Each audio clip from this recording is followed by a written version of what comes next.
Hello, I'm Jesse McAnally. And I am Andrew DeWolf. And I'm Brianna Jones. And welcome to Musicals with Cheese, a podcast where I try to get Andrew to like musical theater. And today, we have a wonderful special guest. She's the host of It's Lit, she's a YouTuber, she's the associate editor of The Mary Sue, and she's also the prom truther, Princess Weeks. Someone's gotta do it. Hi guys, thank you guys so much for having me.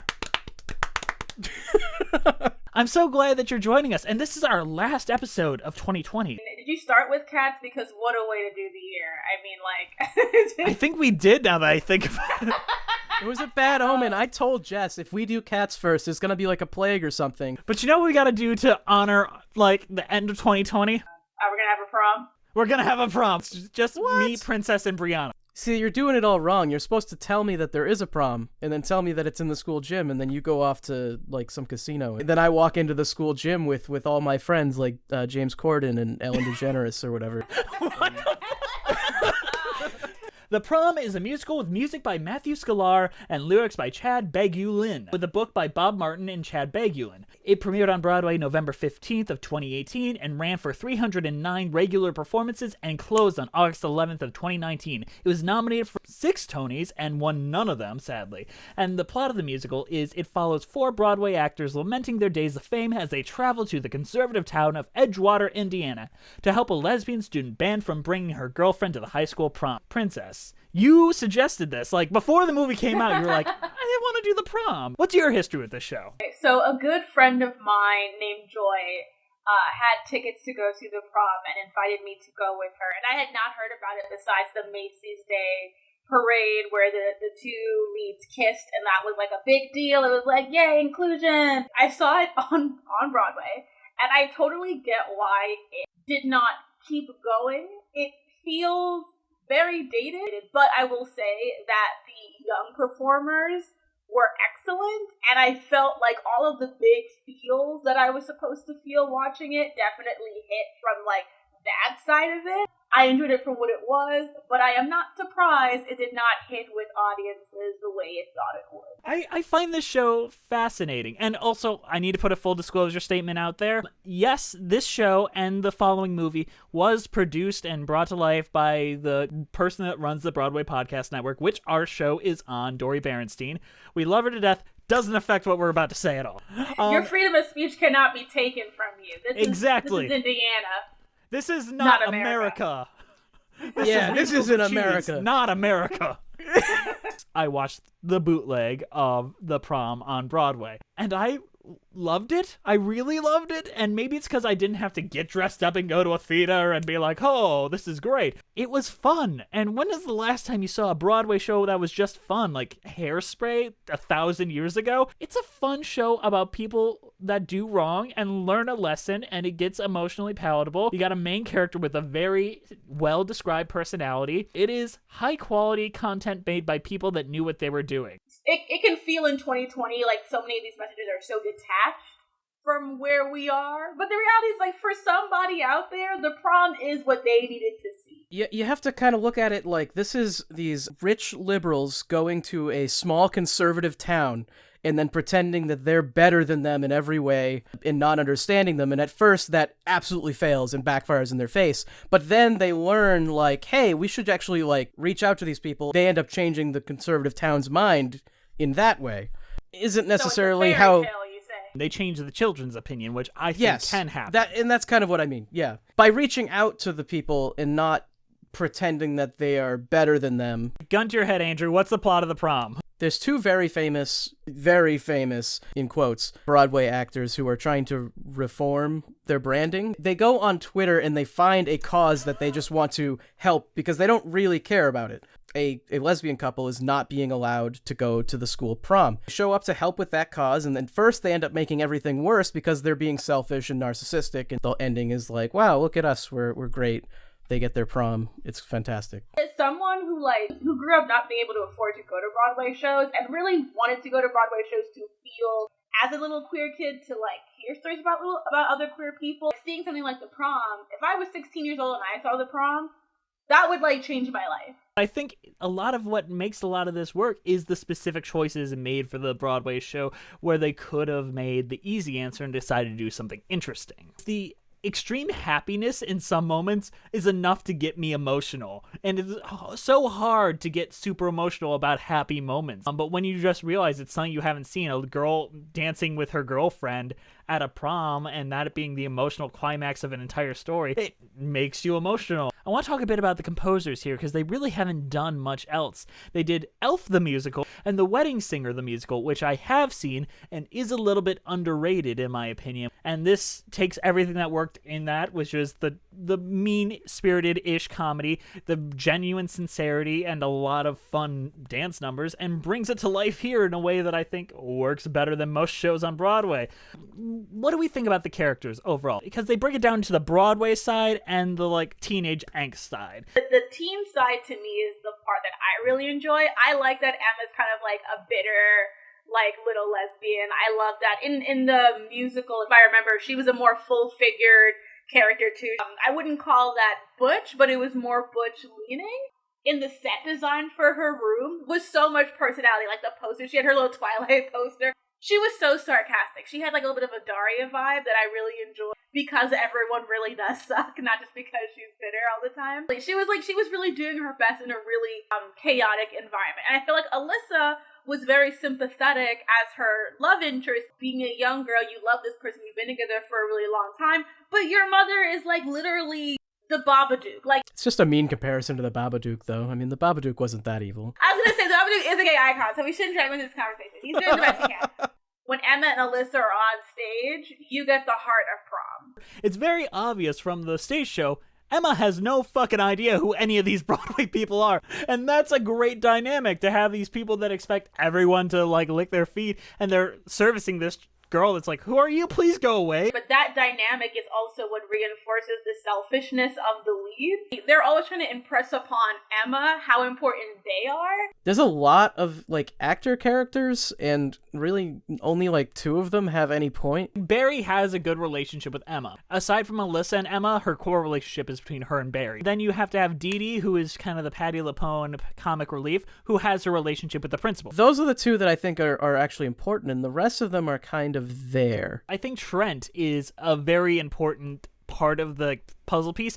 Honestly, I think you could probably cut some of the stuff with Trent. I think he should be there, but I think he has too much time. With the Zaz lady, I know her name too. I should look that up. There's nothing inherently wrong with that character. It's just that they wait so long to give her an actual purpose in the narrative. I think Trent kind of needs to be there because he doesn't really do anything with Emma. He's more with the kids of the town more so. But what muddles it is that there's 5 characters that feel like they're doing a different show while Emma's also doing a show, and that's why it feels a little excessive. I think even with Dee Dee, and I like the stuff with her and the principal, I found that in transitioning it from the stage to the screen, his song and his little Pete feel even more gratuitous. The main love story should be between Emma and Alyssa. I think it stands out a lot more in the stage show because they are older actors, so decidedly different from Emma and Alyssa that you're not feeling like it's a tug of war, it's just something else. But the lack of diversity in the stage play also makes Dee Dee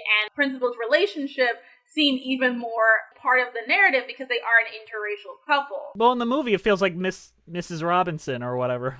Meryl Streep is hot, so it's really hard for me to be like, oh, she's an old washed. It's Meryl Streep. I'm like, but she's in her 70s. She is literally in her 70s. I don't know how old Keegan-Michael Key is, but he is not pushing 50. I'm willing to put money there. Meryl Streep's in her 70s. She could get it though. Everyone's favorite segment of the show is where we compare our opinions with those of the New York theater critics when this show came out. It is time for Breeviews. It's time for Breeviews.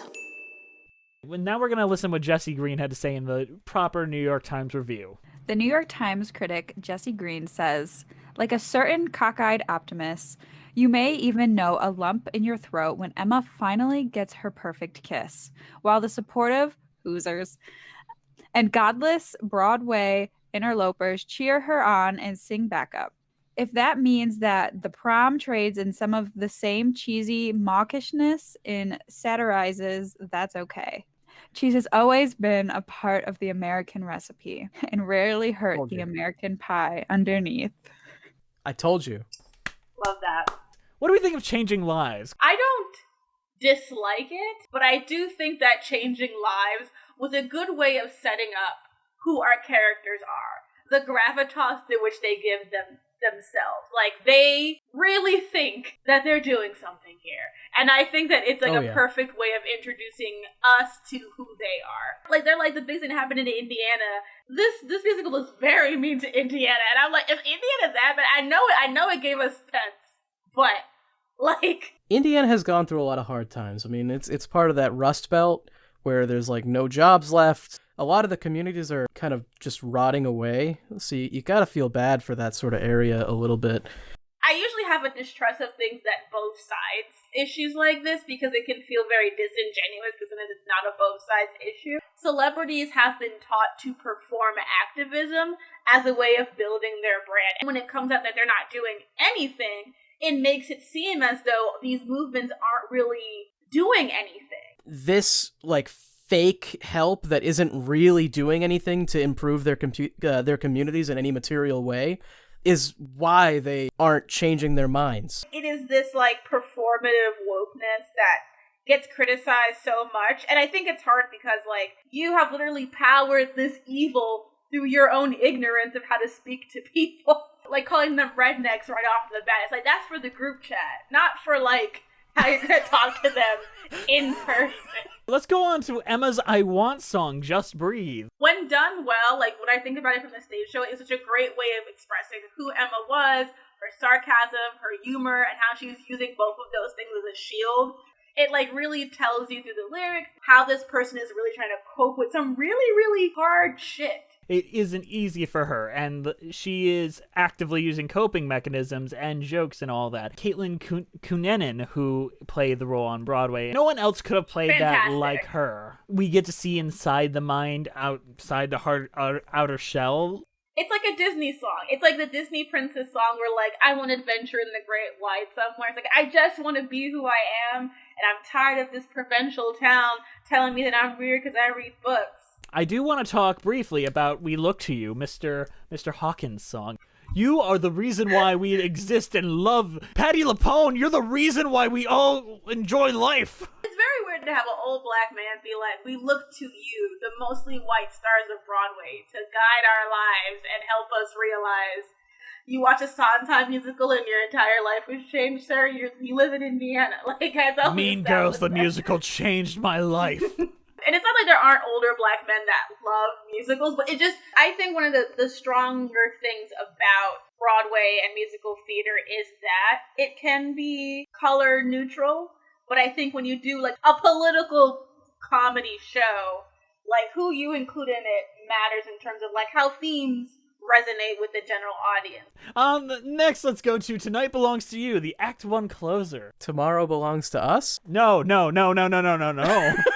When I first watched it, the part where I started getting emotional, I'm like, there's no way this is going to end happily, but my God, I'm just so excited for this girl to go to prom. When I realized what was happening and that they didn't let her go to regular prom, I was furious. I was ready to fight on her behalf. I was like, they did not have Emma put on this gown and fix her hair up and get dressed to punk her like this. They need to go to jail. I was like, send them to jail. This girl took away our prom. I get why the teens did what they did. I don't. They have Tumblr. I don't like, that's the thing. Even amongst, like, really, really diehard Republicans, being gay. This actual story took place at that time. Really, the Republican, like, platform is essentially whatever we can win at right now until it's no longer acceptable. And at that time, it was acceptable to not like gay people. Yeah, and it's not that I don't think that this can't happen, because I do remember, like, still when I was in, like, grad school hearing stories about this, like, up until, like, 2016.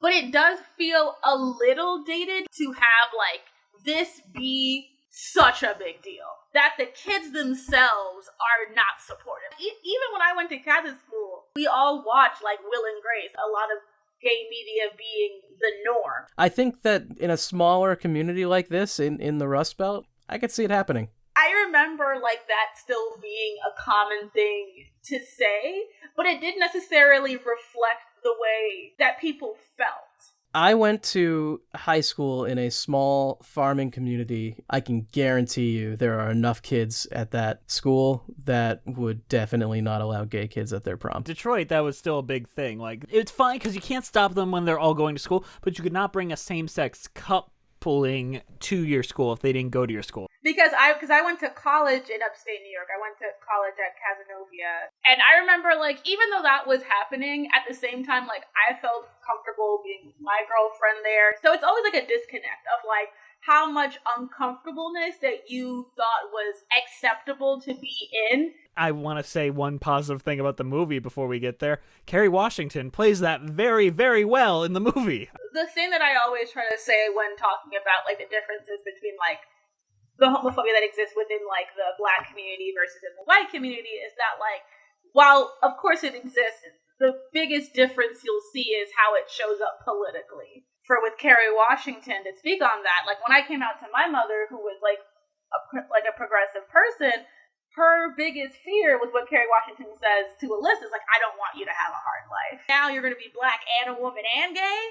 Pick a struggle, my life, you know? And it's like, now you've picked all of them. But Kerry Washington saying that to her daughter, it, like, broke my heart. So by making Kerry Washington the lead and explicitly adding that layer of Blackness to it, you're adding, like, this is a woman who, in what is clearly a majority white environment, has become the head of the PTA.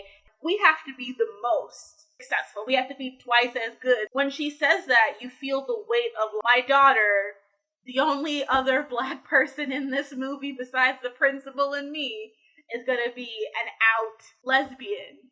How are other people going to treat my child? Unruly Heart is beautiful, but it also is kind of boring. It's very early Taylor Swift era. It's a viral hit. There's teardrops on my guitar. I think the guitar had enough stickers on it that it was folksy, so... They really took everything that was alternative about Emma and distilled it into, like, they made her even whiter. They just took her from being, like, Daria White to being, like, Pollyanna White. I felt made the song less impactful. Of Daria White, butchy, chubby girl singing that song, it would just hit different than having a very, like, generically beautiful, get it sis, I'm sad for you, next. We've got to talk about the whitest movie of all time, The Prom. James Corden is the most boring white person I've ever seen. If they were gonna make Dee Dee not look her age, they've got someone who can carry on the diva role. From the very beginning, Dee Dee just feels totally, like, placid and boring. I was like, should have been Vanessa Williams, should have been brave enough to cast 2 Black people. James Corden. Can he stop? Is there any way to stop him? The way that Corden plays gay in this movie is so obnoxious. Homophobic. It's annoying. And the actress they got to play Emma, while she can sing, she is smiling through every trauma like she has a therapist on loop. Like she has a permanent, my parents thing kicked in me her out of the head. house. Breaking up with her girlfriend of a year and a half. And she's just like, I just can't do this anymore.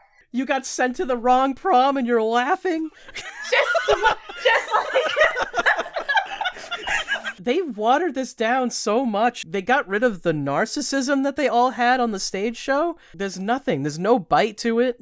They don't learn anything. They want to really help at the beginning, and then at the end, they actually help, and that's the whole story. There's so many scenes that are supposed to be about Emma, and they'll, like, point to Meryl Streep, point to Nicole Kidman, and I'll be like, it's not about them. It's not about them. In this, they're, like, sympathetic, and, like, they have their own trauma that they're trying to overcome. It's like, no!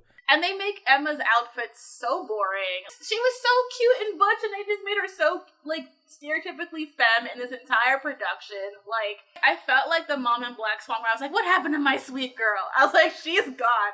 She's been replaced by this person with no personality. What is with the part where they're doing the PTA meeting and they burst in, but, like, Emma is, like, really happy about the fact that they're there?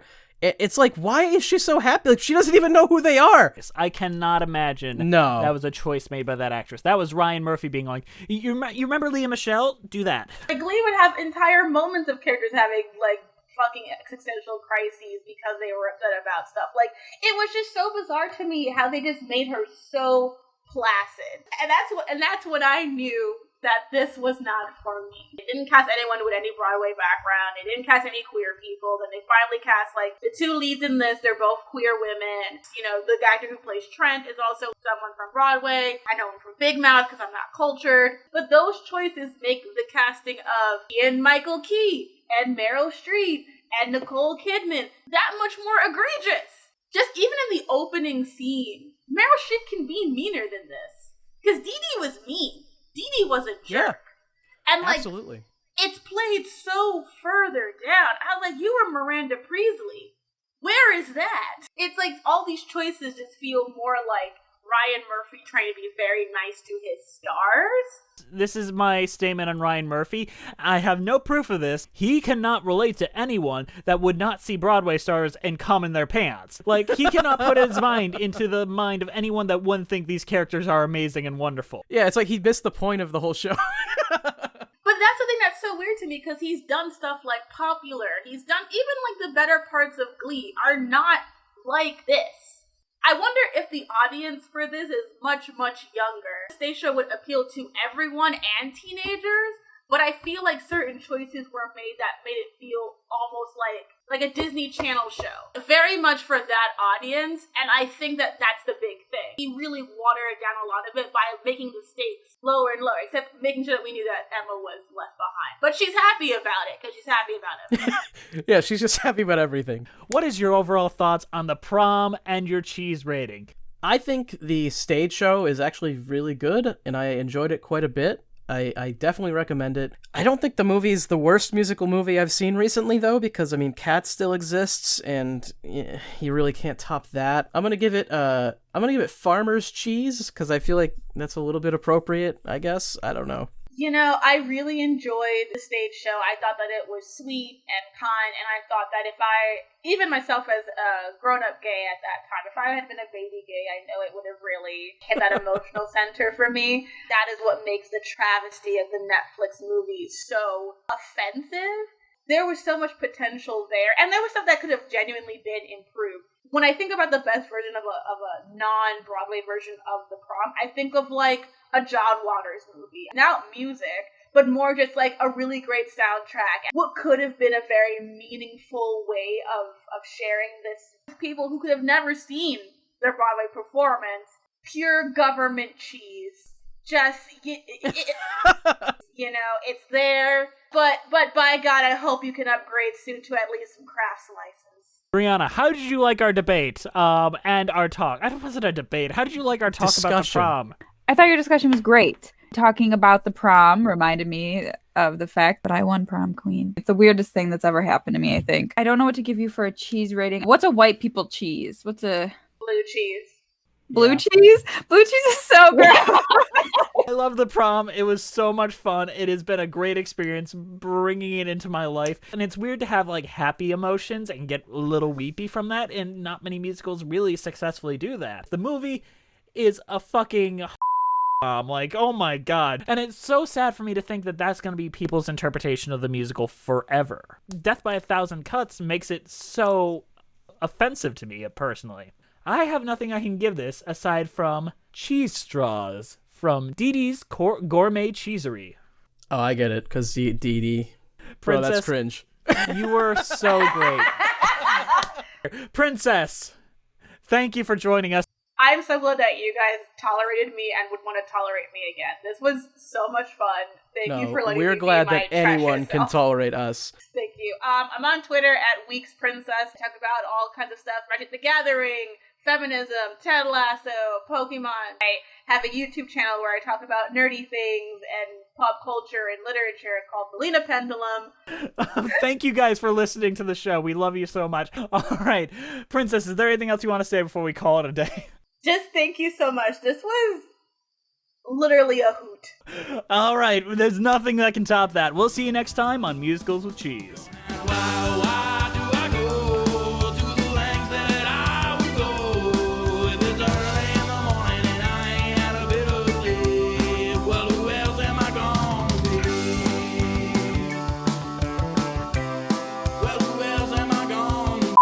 Build a prom for everyone, build it all for everyone. I don't know the words.